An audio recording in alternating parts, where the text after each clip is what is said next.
রীতি মেনে শুক্রবার সকাল 7টা থেকে বড়মা বিসর্জনের পুজো শুরু হয়।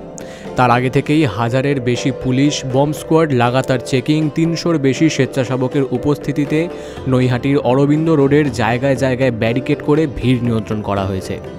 বিসর্জনের সময় গঙ্গাতেও ড্রোন দিয়ে চলে নজরদারি। নিরাপত্তার কারণে বিসর্জনের সময়ের ঘাটে বন্ধ রাখা হয়েছিল ফেরি চলাচল। নিরাপত্তা নিয়ে পুলিশের এত কড়াকড়ির জেরে প্রচুর ভিড়ের মাঝেও নির্বিঘ্নে সম্পন্ন হল নৈহাটির বড়মা নিরঞ্জন পর্ব। বিসর্জনের দিন নৈহাটির দীর্ঘদেহী ঘন কৃষ্ণবর্ণের বড়মাকে দর্শন করতে ভক্তের ভিড় যেন আরও বেশি ছিল। মন্দিরেই শুধু নয়, বিসর্জনের শোভাযাত্রাও তারা অংশ নিয়েছিলেন। প্রথমে দধিকর্মা বিলি হয় ভক্তদের মধ্যে।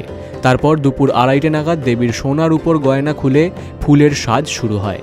তখন অরবিন্দ রোডের গঙ্গার ঘাট থেকে নৈহাটি রেল স্টেশন পর্যন্ত তিল ধারণেরও জায়গা ছিল না। তবে ব্যারাকপুরের police commissioner Muralidhar Sharma, DC north Ganesh বিশ্বাস, বড় কালী পুজো সমিতির সম্পাদক তাপস ভট্টাচার্য, নৈহাটি পুরসভার চেয়ারম্যান অশোক চট্টোপাধ্যায় সহ অন্যান্যদের উপস্থিতিতে সবটাই সুষ্ঠুভাবে সামলানো সম্ভব হয়েছে। দুপুর 3:30 নাগাদ পুজো সমিতির সম্পাদক তাপস ভট্টাচার্য মাকে বরণ করেন। তখন থেকেই গঙ্গার দিকে বড়মার যাত্রাপথ ফাঁকা করতে শুরু করে পুলিশ। রাস্তার দুই দিকে ব্যারিকেড করা হয়। প্রতিমা নিরঞ্জন দেখতে গঙ্গায় নৌকো নিয়ে হাজির হয়েছিলেন অগণিত ভক্ত। প্রথা মেনে ঠিক বিকেল 4:20 নাগাদ নৈহাটিতে সবার আগে বড়মার দড়িতে টান পড়ে।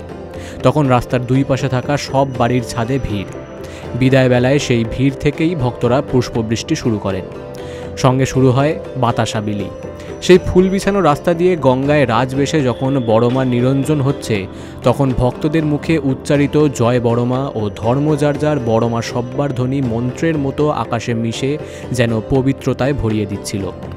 নিরঞ্জনের আগে নৈহাটিতে বড়মা ফেরিঘাট থেকে মুক্ত করা হয় 11টি পায়রা। এরপরই বড়মা যান গঙ্গায়। Bureau report, big news Bangla.